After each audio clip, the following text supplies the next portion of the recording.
12 जून 2025 गुरुवार, एक ऐसी सुबह जो बाकी दिनों की तरह ही शुरू हुई थी, लेकिन किसी को अंदाजा नहीं था कि यह दिन इतिहास में दर्ज हो जाएगा। अहमदाबाद की सुबह आम थी, लेकिन सरदार वल्लभ भाई पटेल अंतर्राष्ट्रीय हवाई अड्डे पर लंदन जाने वाली एयर इंडिया फ्लाइट AI 171 में सवार 242 लोग अपने अपने सपनों, उम्मीदों और परिवारों के साथ यात्रा पर निकले थे। कोई अपने बच्चों से मिलने जा रहा था, कोई नए जीवन की शुरुआत करने, तो कोई बस एक और सफर के लिए तैयार था। किसी को अंदाजा नहीं था कि यह दिन भारतीय विमानन के इतिहास में एक काले अध्याय के रूप में दर्ज हो जाएगा। एक ऐसा दिन जिसे न तो पीड़ित परिवार भूल पाएंगे, न ही देश। यह हादसा सिर्फ एक विमान दुर्घटना नहीं था, बल्कि उस भरोसे का टूटना था जो हर यात्री एयरलाइन पर करता है। हर मुसाफिर जब टिकट बुक करता है तो उसे भरोसा होता है कि वह सुरक्षित अपने गंतव्य तक पहुंचेगा। 242 लोग, 242 कहानियां, एक झटके में सब खत्म। हर चेहरा, हर मुस्कान, हर सपना एक पल में अधूरा रह गया। उनके पीछे छूट गए परिवार, दोस्त और अधूरी यादें। यह हादसा हमें सोचने पर मजबूर करता है। क्या हम तकनीक और विकास की दौड़ में सुरक्षा को पीछे छोड़ आए हैं? क्या हमारी प्राथमिकताएं बदल गई हैं या हम लापरवाह हो गए हैं? एक अत्याधुनिक बोइंग 787 ड्रीमलाइनर, जिसे सबसे सुरक्षित माना जाता था, कैसे आग के गोले में बदल गया? क्या कोई तकनीकी चूक थी या कोई मानवीय भूल? आज हम इस घटना की हर कड़ी को जोड़कर समझने की कोशिश करेंगे। क्या हुआ, क्यों हुआ और कैसे यह हादसा टल सकता था। यह कहानी सिर्फ एक दुर्घटना की नहीं, बल्कि उन सवालों की भी है जो हर यात्री के मन में उठते हैं। Air India flight AI 171 Boeing 787 8 Dreamliner Ahmedabad से लंदन के लिए रवाना हुई। यह एक आम सुबह थी जब यात्री अपने सपनों और उम्मीदों के साथ सफर पर निकले थे। किसी को अंदाजा नहीं था कि कुछ ही पलों में सब कुछ बदलने वाला है। 230 यात्री, 12 क्रू, कुल 242 जिंदगियां। हर कोई अपनी मंजिल की ओर बढ़ने को तैयार था। कुछ पहली बार विदेश जा रहे थे, तो कुछ अपनों से मिलने के लिए उत्साहित थे। टेक ऑफ के कुछ ही मिनटों बाद विमान ने ऊंचाई पकड़ना बंद कर दिया। अचानक विमान की गति धीमी पड़ने लगी और यात्रियों को हलचल महसूस होने लगी। पायलट ने एयर ट्रैफिक कंट्रोल को मेडे कॉल दी। यह संकेत था कि कुछ बहुत गंभीर गड़बड़ है। कॉकपिट में तनाव बढ़ गया। पायलट और को पायलट ने स्थिति को संभालने की पूरी कोशिश की। अचानक विमान का संपर्क टूट गया और वह रडार से गायब हो गया। कंट्रोल रूम में सन्नाटा छा गया। किसी को समझ नहीं आ रहा था कि आगे क्या होगा। जमीन पर लोगों ने देखा, एक विशाल विमान बेहद कम ऊंचाई पर लड़खड़ाता हुआ शहर की ओर बढ़ रहा था। इंजन से अजीब आवाजें आ रही थीं। लोग डर और हैरानी से आसमान की ओर देखने लगे। चश्मदीदों के मुताबिक विमान की नाक असामान्य रूप से ऊपर थी। लैंडिंग गियर नीचे थे। पायलट नियंत्रण पाने की आखिरी कोशिश कर रहा था। हर कोई सांसें थामे इस नजारे को देख रहा था, लेकिन किस्मत को कुछ और मंजूर था। पायलट की तमाम कोशिशों के बावजूद हालात हाथ से निकलते जा रहे थे। विमान मेघानी नगर के घनी आबादी वाले इलाके की ओर बढ़ गया। नीचे हजारों लोग अपने रोजमर्रा के काम में व्यस्त थे। किसी को अंदाजा नहीं था कि ऊपर क्या आफत मंडरा रही है। आखिरकार वह बीजे मेडिकल कॉलेज के डॉक्टर्स हॉस्टल से टकराया। टक्कर इतनी जोरदार थी कि आसपास की इमारतें भी हिल गईं। टक्कर के साथ ही विमान आग के गोले में बदल गया। पल भर में सब कुछ राख हो गया और चारों ओर चीख पुकार मच गई।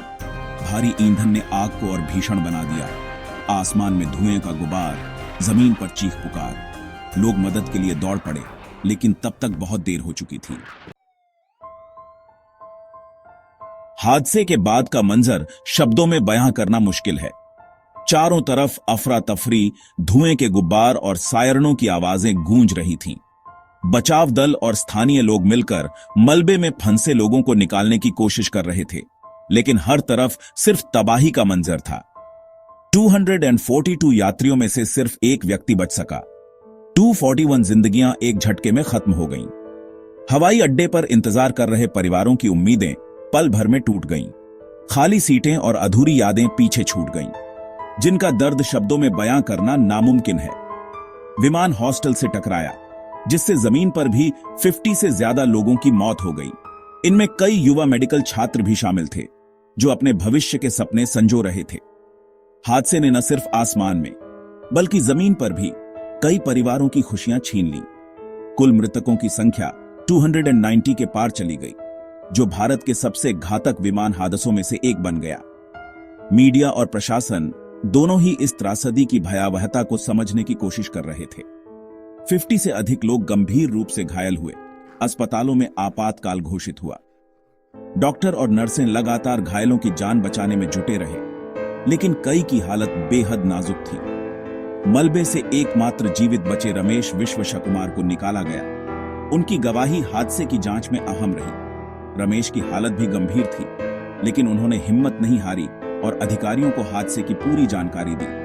रमेश ने बताया, टेकोनफ के 30 सेकंड बाद ही जोरदार धमाका हुआ और विमान अनियंत्रित हो गया। पायलट और क्रू ने आखिरी पल तक विमान को बचाने की कोशिश की, लेकिन सब कुछ बहुत तेजी से हुआ। इस हादसे ने सैकड़ों परिवारों को हमेशा के लिए तोड़ दिया। एयर इंडिया ने हेल्पलाइन शुरू की, लेकिन हर कॉल में सिर्फ दर्द, आंसू और अनिश्चितता थी। कई परिवारों को अपनों की खबर पाने में कई घंटे लग गए और कुछ को तो कभी जवाब ही नहीं मिला। सबसे बड़ा सवाल, आखिर यह हादसा हुआ क्यों? एक नया आधुनिक बोइंग 787 टेकोनफ के तुरंत बाद कैसे गिर गया? शुरुआती जांच में ओवरलोडिंग और गर्म मौसम की थ्योरी सामने आई। अहमदाबाद में उस दिन तापमान बहुत ज्यादा था। विशेषज्ञों ने नोट किया कि विमान का नोज एंगल असामान्य रूप से ऊपर था। संभावित एरोडायनामिक स्टॉल, लैंडिंग गियर नीचे रहना, इंजन की विफलता की आशंका। क्या दोनों इंजन एक साथ फेल हुए? जीवित बचे रमेश ने भी धमाके की आवाज की पुष्टि की। इंजन फेलियर या विस्फोट की ओर इशारा। मानवीय भूल की संभावना भी जांच में थी। क्या पायलट ने सही प्रतिक्रिया दी? असली वजह जानने के लिए ब्लैक बॉक्स और कॉकपिट वॉइस रिकॉर्डर की तलाश सबसे अहम थी। हादसे की खबर मिलते ही प्रशासन और बचाव एजेंसियां हरकत में आ गईं। घनी आबादी वाले इलाके में पहुंचना चुनौती था। Fire brigade, ambulance, police, NDRF की टीमें तुरंत मौके पर पहुंची। सबसे पहली प्राथमिकता थी आग पर काबू पाना और मलबे में दबे लोगों को निकालना। ईंधन की वजह से आग भीषण थी। भारतीय सेना के 130 जवान, डॉक्टर और पैरामेडिक्स भी बचाव में जुटे। अस्थायी मेडिकल कैंप, ग्रीन कॉरिडोर, हर संभव कोशिश की गई। मलबा हटाते हटाते ब्लैक बॉक्स और कॉकपिट वॉइस रिकॉर्डर मिल गए। जांच के लिए सबसे अहम सुराग। स्थानीय लोगों ने भी मदद में कोई कसर नहीं छोड़ी। पानी, खाना, भीड़ नियंत्रण, घायलों की मदद, इंसानियत की मिसाल। हादसे के बाद प्रधानमंत्री, गृहमंत्री और मुख्यमंत्री ने गहरा दुख जताया। घायलों के इलाज और पीड़ितों की मदद के निर्देश दिए। एयर इंडिया और टाटा समूह ने मृतकों के परिवारों के लिए 1 करोड़ रुपए मुआवजे की घोषणा की। घायलों के इलाज का खर्च उठाने का वादा किया। विपक्ष ने विमानन सुरक्षा मानकों पर सवाल उठाए। संसद में बहस, उच्च स्तरीय जांच की मांग। नागरिक उड्डयन मंत्रालय ने अहमदाबाद एयरपोर्ट पर उड़ान संचालन अस्थायी रूप से निलंबित किया। मुआवजे और नेताओं के दौरे भले ही दर्द कम न कर सकें, लेकिन ये व्यवस्था की संवेदनशीलता दिखाते हैं। असली चुनौती थी जांच सही दिशा में हो और भविष्य में ऐसे हादसे न हो। वादे और घोषणाएं अपनी जगह, लेकिन न्याय तभी मिलेगा जब असली कारण सामने आए और उन्हें दूर किया जाए। हादसे की सच्चाई ब्लैक बॉक्स में छिपी थी। फ्लाइट डेटा रिकॉर्डर और कॉकपिट वॉइस रिकॉर्डर दिल्ली की लैब में भेजे गए। जांच में भारतीय एजेंसियों के साथ अमेरिका, ब्रिटेन और बोइंग की टीमें भी शामिल हुईं। क्या रखरखाव में चूक थी? एयर इंडिया के रिकॉर्ड्स, इंजन निर्माता से जवाब, पायलटों की ट्रेनिंग, हर पहलू की जांच। पायलटों की मानसिक और शारीरिक स्थिति भी जांच के दायरे में थी। एयर इंडिया के सीईओ ने बयान जारी किया, जांच में समय लगेगा, अटकलबाजी से बचें। ब्लैक बॉक्स डेटा, मलबे का विश्लेषण, एटीसी रिकॉर्ड्स, चश्मदीदों के बयान, हर सुराग जोड़ा जा रहा था। पूरा देश और विमानन जगत उस दिन का इंतजार कर रहा था जब जांच रिपोर्ट सामने आएगी।